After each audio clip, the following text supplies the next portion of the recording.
cromosoma Filadelfia positivo, que es este pequeño cromosoma, se encuentra generalmente en la mayoría de los casos, casi en el 100%, en los pacientes que tienen leucemia mieloide crónica. ¿Ya? Entonces, si esta muestra, por ejemplo, era de un paciente, de un joven que tendría 30, 35 años, y se encuentra que el paciente sospechoso de una leucemia mieloide crónica tiene ese probable diagnóstico, leucemia mieloide crónica, le hacemos el estudio citogenético, observamos esta translocación, presencia del cromosoma Filadelfia positivo, entonces el médico inmediatamente con ese resultado se alegra, se lo lleva al paciente y el paciente también se va a alegrar. Y la familia por ende. ¿Por qué? Porque al observar esta alteración cromosómica y tener la leucemia mieloide crónica, el médico va a ir y va a seleccionar cuál es el tratamiento específico para ese tipo de leucemia. Y entonces de repente dirán, ya vamos a darle el imatinib o el dasatinib, que es el medicamento que va a actuar específicamente sobre esta alteración y va a tener este paciente un pronóstico de vida largo, ¿correcto? Por eso que se alegra. ¿Qué pasa si es que, por ejemplo, no tuviera la presencia de esta alteración, este paciente no tuviera el cromosoma Filadelfia, ¿correcto? Entonces, o tuviera otra alteración, por ejemplo, 3 cromosomas 7 o 3 cromosomas 8, una trisomía 7 o una trisomía 8 o cualquier otra alteración. Entonces, si este paciente tuviera cualquier otra alteración, obviamente el médico se entristece, el paciente también, la familia también. ¿Por qué? Porque cuando le den este medicamento, ese paciente no va a responder bien.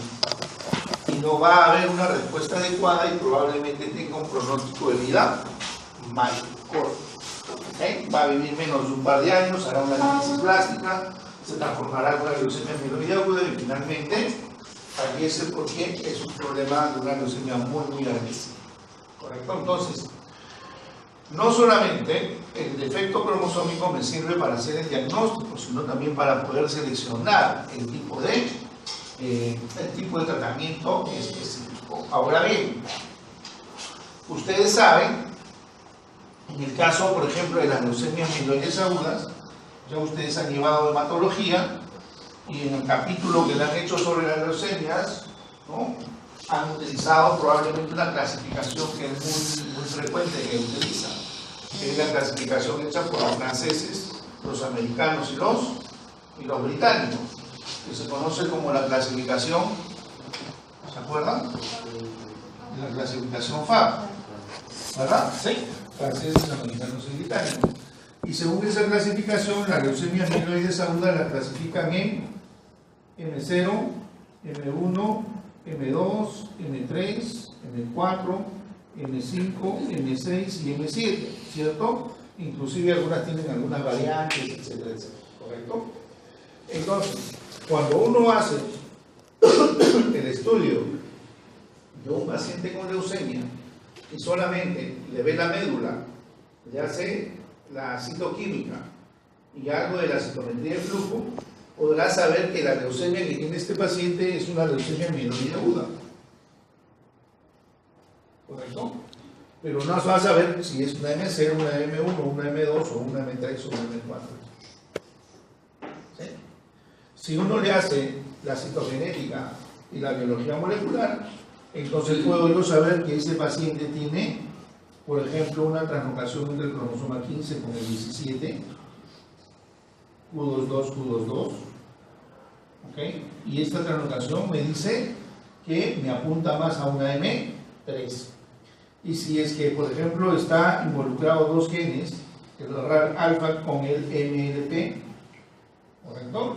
Entonces, si estos 2 genes están involucrados molecularmente y esta translocación, esta leucemia es una leucemia promielocítica aguda. Si esa es una leucemia promielocítica aguda, el médico al toque agarra y dice, ajá, bacán. Esto, su tratamiento es este. Porque estos pacientes responden bien al tratamiento con el ácido transretinólico. y es un tratamiento molecular, le va a ir bien al paciente, probablemente haga una revisión completa y tenga un tiempo de sobrevida bastante largo. Felices todos. ¿Correcto? ¿Sí?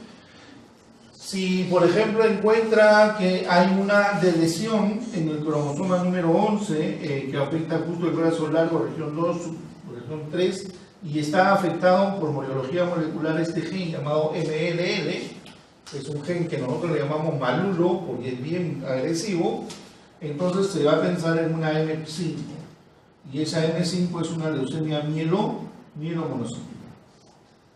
Si hay una leucemia mielomonocítica o una leucemia monocítica con esta alteración, esto el médico va a decir, aquí se fregó la pita, porque cualquier tratamiento que le dé no le va a ir bien. ¿Correcto? Porque produce una leucemia muy agresiva. Entonces el médico tendrá que ver qué otro tratamiento alternativo o otro programa de tratamiento lo hace para tratar de evitar que este paciente llegue a fallecer y hacer una leucemia muy agresiva. ¿Correcto? ¿Qué pasa si es que yo tengo un paciente que se sospecha un problema de leucemia o de un síndrome mielodiplásico o mieloproliferativo y en mi hospital no hacen citogenética y tampoco hacen biología molecular? Entonces, la información que le voy a dar al hematólogo es solamente con el estudio del mielograma y con el estudio de la citoquímica, porque esas dos cosas nomás hacen en mi hospital. Ni siquiera hacen citometría de flujo o una citometría de flujo general. Entonces, el médico, con toda esta información, va a decir: mi paciente tiene leucemia mieloide aguda. Ya sé que tiene una leucemia mieloide aguda, pero ¿qué tipo? Yo no sé.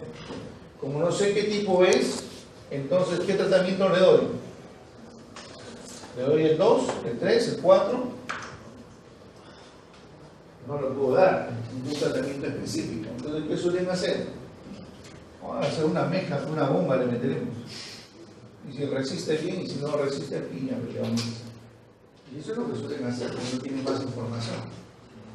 ¿Correcto? No es que no sepan, sino que no tienen la información correspondiente para poder seleccionar y hacer un diagnóstico mucho más específico y poder determinar el tratamiento que pueden hacer.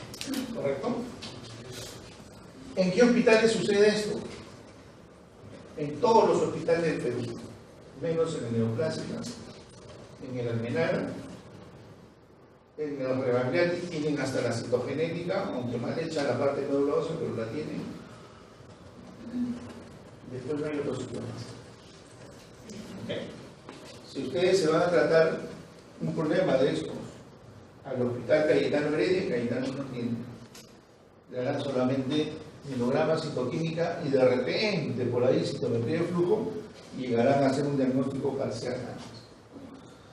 Si se van al 2 de mayo, peor, Loaiza menos, no les ha costado muchísimo menos. Santa Rosa peor, María Auxiliadora tampoco, Militar, Naval y todo lo demás tampoco. Profe, me voy a una clínica, ya, voy a estar en plata. Porque así te vayas a la clínica más ficha, tampoco la tienen. O sea, ¿cuál es la clínica más ficha que hay ahorita en Lima? ¿Alguien está enterado? Nadie está enterado. Hay una clínica que es A1, que es una clínica similar a las clínicas como se han elaborado en Estados Unidos, con las mejores calidades y todo lo demás. Es una clínica que todo es a través de sistemas digitales y sensores. Las puertas no tienen manija. Ya ven cuando las personas se acercan y se cierran, tienen las mesas, ¿cómo se llama? Las camas que son de tipo fisiológicas, del CME, es una cosa, no, ultra. Es la clínica de Gado. La clínica de Gado. Esa clínica de Gado ya está empezando a funcionar, empezó a funcionar desde el año pasado. Los proliferativos en las que tienen que hacer el mielograma, la citoquímica, la citometría de flujo, la citogenética y la biología molecular, esas 5 pruebas, esto está protocolizado. O sea, no es algo que se le antoje a alguien hacer, no es algo que se le antoje hacer a un hematólogo, sino que hay un protocolo que está establecido por la Organización Mundial de la Salud, la OPS, la Sociedad Americana de Hematología, la Sociedad Europea y todas las sociedades sanitarias incorporadas. Entonces, todo el mundo sabe que si alguna persona tiene un problema de desorden mieloproliferativo, mielodiscásico o sospecha de una leucemia, tienen que hacerle esta evaluación completa para poder allanar al diagnóstico específico. O sea, no solamente saber el nombre de la leucemia, sino su apellido. ¿Okay? Y no solamente su primer apellido, sino su segundo apellido. O sea, saber si es una leucemia mieloide aguda, y si se puede, su chapa. Una leucemia mieloide. Ya sabiendo toda esa información, el médico puede tener una mejor posibilidad de seleccionar el tratamiento y manejar al paciente correctamente. Si eso no ocurre, entonces serán evaluados solo con lo que tengan. La mayoría de los hospitales aquí en el Perú solo tienen estos dos. Muy pocos tienen citometría y esto de acá ni se diga. Entonces, esa es la forma como se están evaluando los pacientes. Recomendación entonces. La idea es que hay que tener más laboratorios de citogenética que hagan médula ósea y otras pruebas más para poder atender mejor a los pacientes. ¿Correcto? Darle una mejor calidad de servicio. Y segundo, si eso va a demorar, va a durar, va a ser un problema, por lo menos ustedes que ya saben y conocen que hay que hacer de todas estas pruebas, si tienen algún familiar, algún conocido, alguna amistad que están haciéndole pruebas para hacer el diagnóstico de leucemia o sospechan algo como un problema de leucemia, pues díganle que tengan que hacer los hijos. Pero solamente en el hospital donde lo están tratando hacen dos y ahora en particular van a hacer esto. Vayan al Neoplásica y vean si le pueden hacer la citogenética, vayan a Almenara, buscan, porque si no lleguen a hacer la citogenética y biología molecular, ya saben lo que va a ocurrir. A su familiar, a su paciente o a la persona conocida le van a dar un bombazo. Si no va a ser específico y va a depender de las fuerzas que tenga para poder responder o no, si no, se va a ir. ¿Okay? Entonces, eso es importante que lo tengan siempre ustedes, por lo menos ustedes que no son ignorantes, porque ya lo saben. Ignorantes son los que nunca han llevado una clase de esta, pero ustedes están llevando una clase de esta, no son ignorantes. Hay que saber eso, no lo ignoran. ¿Correcto? Entonces, si ustedes saben eso y no lo comunican a un paciente y no lo orientan, están cometiendo lo que se llama negligencia. Y en otros lugares la negligencia es penada, le quitan la licencia y todo lo demás. Hay muchos pecadillos que hacemos por omisión, no necesariamente a veces lo hacemos, pero lo omitimos.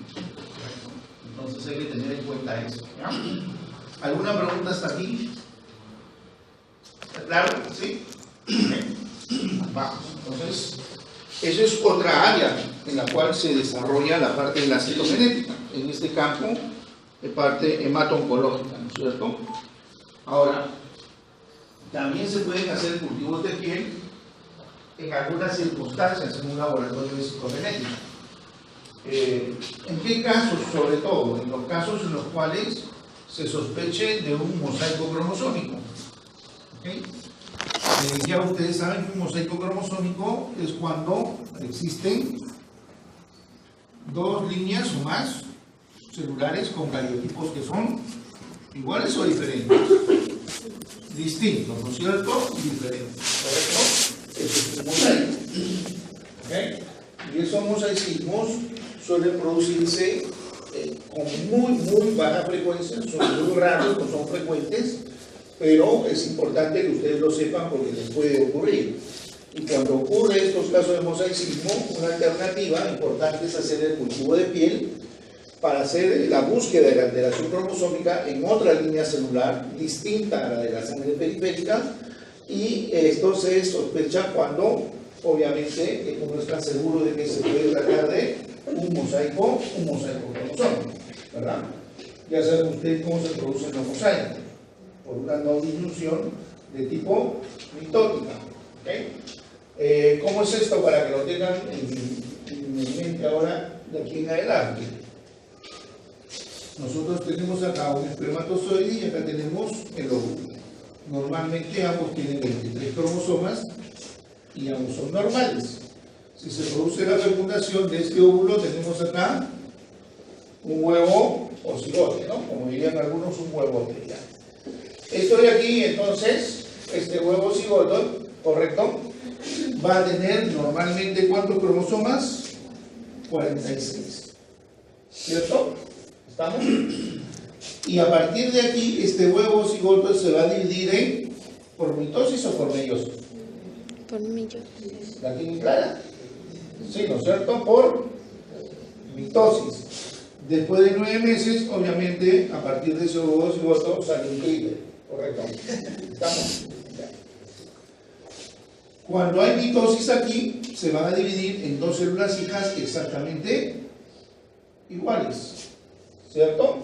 Y van a tener 46 cromosomas. ¿Sí? Y esto se sigue dividiendo por mitosis y tenemos aquí otra célula con 46. Sigue la mitosis de todas estas células y tenemos 46. Se siguen dividiendo todas estas células por mitosis y se van formando células hijas. Y estas células hijas, todas ellas van teniendo 46 cromosomas. Esto siempre y cuando las mitosis sean normales y no haya habido ninguna alteración durante la mitosis. ¿Correcto? Pero ¿qué puede ocurrir aquí? Puede ocurrir aquí que puede haber una no disyunción, es decir, una mala separación de los cromosomas que forman lo que es la parte de la formación de los cromosomas, una mala separación, una mala segregación. Supongamos que aquí hay una mala separación o una mala segregación, entonces esta célula que debería dividirse en 46 ya no se divide en 46, sino una tiene 45 y otra tiene 45. ¿Correcto? ¿Sí? Estas se siguen dividiendo normal. Estas se siguen dividiendo normal. ¿Estamos? Pero esta tiene 45 y 47.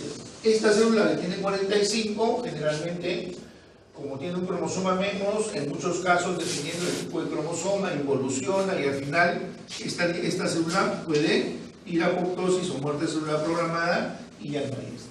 Entonces, todas estas células que se forman a partir de aquí, ¿cuánto tendrán? 47, ¿verdad? Entonces, todas estas que se van formando van a tener 47 cromosomas. ¿Está claro? ¿Sí? ¿Ok? Entonces, cuando ya se han dividido una determinada cantidad de células en nuestro organismo, ¿se acuerdan que embrionariamente se producen 3 hojas endodérmicas, tres hojas embrionarias? ¿Sí? ¿Se acuerdan? Se va a formar primero el endodermo, el mesodermo y el ectodermo, ¿cierto? Entonces tenemos acá el endodermo, lo que va a ser el mesodermo y lo que va a ser el ectodermo. ¿Correcto? Bien, entonces de esta manera se originan las 3 hojas embrionarias, de tal manera que, por ejemplo, las células que se originan a partir del ectodermo, por ejemplo, son la piel y anexos, a partir del mesodermo, por ejemplo, la sangre periférica, los vasos sanguíneos, etc. A partir del endodermo, los órganos internos, como por ejemplo los pulmones, lo que son todos los órganos internos como el riñón, el vaso, o sea, todos los órganos internos. ¿Estamos? ¿Ok? Bien.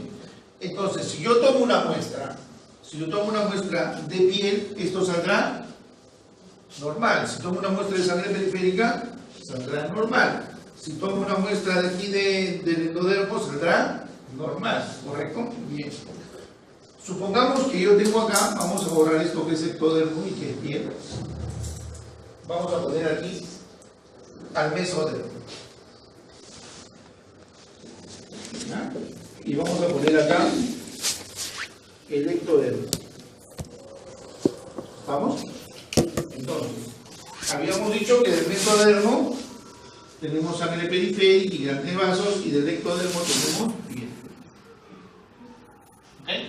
En este caso, si yo hago un cultivo en sangre periférica, saldrá y la alteración estará en piel, ¿correcto? ¿Estamos? Ahora, en el endodermo puede salirme también normal. Puede también haber en el endodermo la normalidad en cualquiera de ellas, ¿correcto? Entonces, cuando yo tengo un paciente, por ejemplo, supongamos que el paciente que yo estoy evaluando es un paciente que tiene síndrome de Down y tiene todas las características del síndrome de Down, ¿correcto? Aquí puede haberse producido la trisomía del cromosoma 21. ¿Estamos? Entonces, si yo a este paciente que tiene todas las características del síndrome de Down le tomara la muestra solo de sangre periférica, me saldría normal. Entonces yo estaría diciendo que este paciente es normal, 46XY. Pero eso no es correcto. ¿Correcto? ¿Sí? ¿Se entiende por qué? Porque puede estar la anomalía cromosómica en otra línea celular, en este caso en piel. Entonces tengo que tomar una biopsia de piel y ya en la biopsia de piel aparece la trisomía, ¿no es cierto? Y en este caso, cuando tienen dos líneas celulares, puedo hacer el diagnóstico de que se trata de un mosaico del síndrome de Down. ¿Correcto? Ahora, ¿cuándo voy a tomar esto siempre en cuenta? Cuando clínicamente este paciente tiene todas las características. ¿Correcto? Clínicas. Y esto es importante que lo tengan en mente. Esto me pasó a mí con una cuestión de que tuve una primera experiencia en ese sentido en el Hospital Almenara hace 20 años atrás, cuando trabajaba allá. Me enviaron una muestra al laboratorio, trabajé la muestra del niño, hice el estudio de la sangre periférica, todo acá, y salió cariotipo masculino normal, como muchos otros que salen normal. Lo reporté el resultado, lo envié a pediatría y el médico pediatra recibió el resultado y cuando atendió al paciente, lo vio el paciente y me llama y me dice: Héctor, vente un rato acá al consultorio de pediatría porque quiero hablar contigo. ¿Tú has hecho el estudio del paciente? Sí. ¿Te ha salido normal? Sí. A ver, ¿busqué mi archivo? Sí, sí, está normal. Vente un rato que quiero hacerte una consulta. Seguramente me querrá consultar algo de genética. Sí, puedo bajar por el pasadizo, llego al consultorio, toco una puerta, pasé, me dice: entonces tú lo has hecho. Sí. Ahí está mi firma, ¿verdad? Sí, de hecho está todo ok. Pero está normal con los cromosomas. Ah, ya. ¿Seguro que tú lo has hecho? Sí, medio. Ya empecé a dudar porque me preguntaba. Te pregunto porque el paciente de esta muestra es el que está aquí al costadito.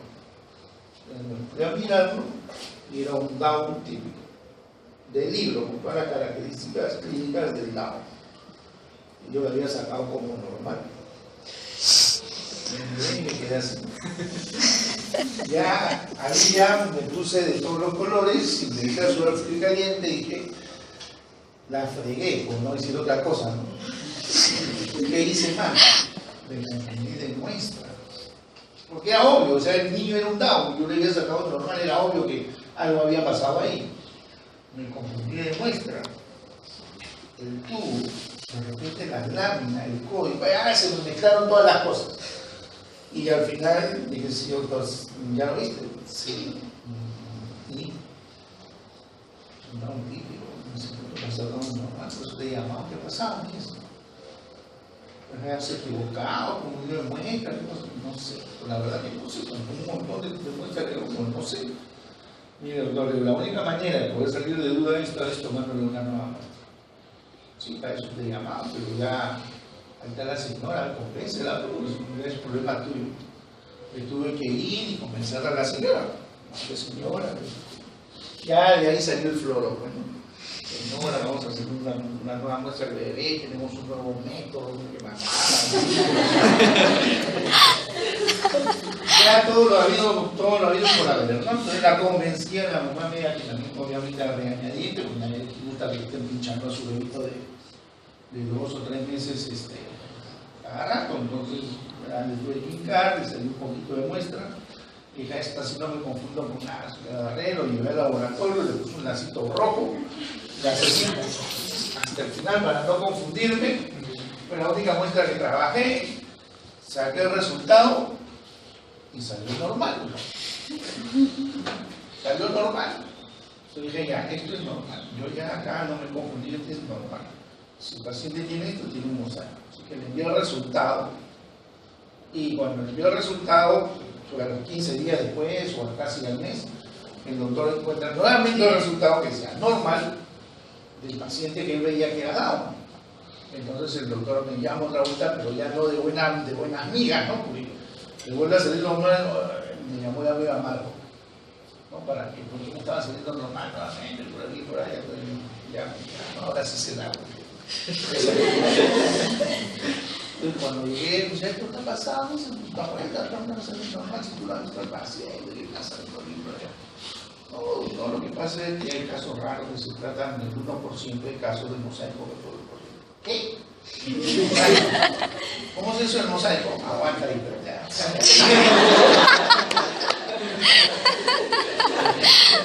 Ya hice su explicada, ya quedó contento. ¿Y ahora qué hacemos? Una biopsia de flor. Ya, entonces vamos a hacer una biopsia de piel interesante, bla, bla, bla, bla, bla, bla. Consultamos con dermatología, fueron los dermatólogos, sentaron al niñito, le tomaron una biopsia de piel, le tomaron el laboratorio, hicimos el cultivo y ahí salió la operación. ¿Bien? ¿Sí? Entonces, eso es importante que lo tengan en cuenta, pero eso lo tienen que tener en cuenta siempre y cuando el paciente tenga todas las características clínicas. O sea, sí. Claro, hay mosaicos que no presentan, pero tienen varias características. No todas completas, pero tú lo ves si tiene los ojitos rasgados, tiene una línea simiana, la tiene una cosita más, la rectal, entonces ya tienen. Hay cosas que te llaman la atención, pero no se utiliza esta biopsia de piel para cuando, por ejemplo, tiene una sola cosita, ¿no? Algo como que dice, puede ser, porque si no estaremos haciendo biopsia para todo el mundo. Entonces, tiene que haber el cuadro clínico bien definido. Yo he tenido casos de mosaico de este tipo, con síndrome de Down y también con síndrome de Turner, que son los más frecuentes. También igual, ahí tenía todas las características clínicas y todo lo demás. Pero entonces, eso ténganlo en mente, por si acaso, si en algún momento les dan un resultado que es positivo, hay que confirmar que es negativo, teniendo un cuadro clínico, un Down, o les parece que es un Down, les ha salido negativo, hay que volverlo a repetir para confirmar, y si sospechan que sí, realmente es un Down, habría que hacerle una biopsia de piel. ¿Okay? Otra línea celular. Profesor, podríamos buscar de piel otra línea celular, por ejemplo, hígado, podríamos buscar páncreas, o sí, pueden buscar el hígado, el vaso, otro pulmón, pero pues, más bravo tomar una biopsia de pulmón o de hígado que tomar una biopsia de piel. Bueno, ¿estamos? ¿Sí? Por eso que se busca la biopsia de piel. Entonces, los cultivos de pieles en el laboratorio de citogenética se suelen utilizar cuando sospechamos de estos problemas de mosaicismo y cuando hay algunos síndromes no tan poco conocidos, relativamente pocos, pero que son interesantes, que se llama el síndrome producido por la hipomelanosis de hito. La hipomelanosis de hito también produce muchos problemas de estos mosaicismo. El tipo en sangre sale normal, pero en piel, donde está la parte de la hipomelanosis, ahí está justamente la alteración cromosómica. Bien. Otro cultivo que se hace con frecuencia en los laboratorios son los cultivos de tumores. ¿Okay? Tumores benignos o tumores de tipo maligno. Y este cultivo de tumores que se hace son cultivos a largo plazo, porque muchos de los tumores necesitan crecer 15, 20, 30 o 40 días, 2 meses para poder obtener metafases para poderlas analizar. Entonces, siempre en el caso de que quieran hacerse un estudio de tumores, la muestra siempre tiene que ser una biopsia del tumor, ¿correcto? Una biopsia del tumor o la pieza quirúrgica, si es que ha sido extraída después del acto quirúrgico. Entonces, siempre tiene que ser la biopsia del tumor o la pieza quirúrgica. Aquí la recomendación, y grábenselo bien, porque ustedes tienen que ser los que, a ver, tienen que ser las personas que tienen que ser mis parlantes cuando se hagan afuera y les consulten algo sobre citogenética. Por eso que yo soy bien cargoso y quiero que ustedes aprendan y tengan bien claro esto. Porque quieran que sean mis parlantes, pero buenos parlantes, pues no digan cosas que no son, ¿correcto? ¿Por qué? Porque los médicos no saben y a veces malogran muestras, hacen problemas, ¿no? Los médicos, por ejemplo, todos los médicos, la mayoría, si no todos, saben de que cuando tienen que llevar una muestra de patología, de una biopsia o de una pieza quirúrgica, ¿dónde lo ponen? ¿Ah? También tienen usted, ¿no? Formol, ¿no es cierto? En formol, ¿correcto? Si yo lo obtengo bien formol, esa muestra me va a servir para hacer un cultivo. O sea, no. Entonces, ¿cuántas muestras que a veces se tenían que hacer el estudio citogenético se pierden porque los médicos no saben o no les ha comunicado? Entonces, hay casos en los cuales, por ejemplo, me envían a mi laboratorio particular y me dicen, esto, te estoy ahí enviando una muestra de un casito para que le hagas un cultivo. Llegan, formol, pero sí saben que no se formol. Ay, verdad, me había olvidado. Pero es normal, tú ya no sabes. Entonces, ya no hay más muestras, no, ya no hay más muestras, ya no hay más. Se quedó sin estudio el paciente. ¿Okay? Y así por el destino, ¿correcto? Entonces, en este caso, la biopsia del tumor o la pieza quirúrgica, obviamente la biopsia de piel también, no deben de ser colocados en formol. Por eso, ¿en dónde pueden ser colocados? Miren, pueden ser colocados si tienen el medio base del cultivo, RPMS 40, cuando tienen los medios de cultivo base, sin suplementos, estériles. Eso se coloca en un frasquito, por ejemplo, en un frasco estéril es un frasco de urocultivo, que usan estéril, ahí le puedes colocar un poquito y ahí va la muestra, ¿correcto? Pero nosotros no tenemos medio de cultivo base, ya pueden utilizar solución Hans. ¿Conocen la solución Hans? Estéril, ¿no la conocen? Ya no. ¿Conocen el PBS? Estéril, ya usan PBS estéril. Profe, pero PBS estéril a veces no lo tenemos en el laboratorio, ya. ¿Conocen la solución salina estéril? Sí, la que se compra en farmacia, ya esa leche. Correcto. Entonces la pueden conservar en solución salina fisiológica estéril inclusive. ¿Están? Entonces, tienen un frasco estéril que puede ser de urocultivo, le echan un poco, 10 mililitros si quieren o 20 de la solución salina fisiológica estéril y ahí colocan la biopsia del tumor, la biopsia de piel, los tejidos que quieran colocar ustedes para hacer estudio. ¿No? Y sobre estos cultivos que se han hecho en tumores es muy importante porque aquí se han detectado una serie de alteraciones cromosómicas numéricas y estructurales en los tumores que han servido para poder hacer tanto en el diagnóstico, para el diagnóstico también del paciente, para también seleccionar el tratamiento y para muchas razones como por ejemplo saber el estadiaje, si va a ser recidiva, si va a salir en otros sitios. O sea, se han hecho estudios, casi más de una década, de estudios citogenéticos en tumores, que hay libros sobre citogenética en tumores sólidos. ¿Okay? Y obviamente estas alteraciones cromosómicas que se han detectado, muchas de ellas han servido para hacer el diagnóstico, otras han servido para saber si ese tumor va a ser más agresivo o menos agresivo, si va a ser metástasis con más rapidez o no, si va a responder mejor a la quimio, a la cobalto o la radioterapia.